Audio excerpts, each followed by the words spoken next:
Alright, I want to show you this fabric, which is a weed barrier for your landscape. So here's the fabric itself, and it comes with these staples which you could hold it in place. So let's open it up, see how big this is. So I rolled it, and you can see how long it is. So it's 34 inches wide.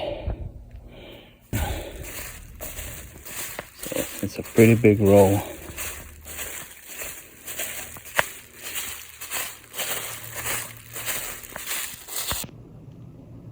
So I clean up the small area. I'm gonna put a small piece of that fabric here, and I'll put gravel on top. As you can see, I have this old fabric which is all ripped. It was done a few years ago, so I'm gonna replace that one with this new one. So I went and hammered one of the staples in the corner.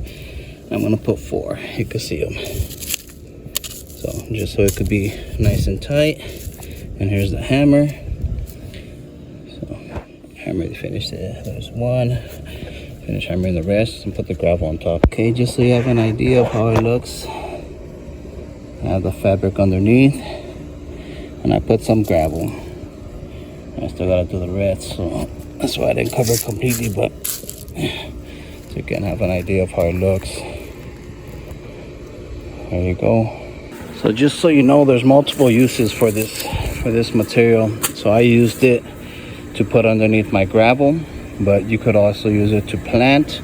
So if you're gonna plant, you cut the piece that you need, and where we're gonna put the plant, put a little X there so the plant could grow there, and it surrounds the plant so no weeds come through.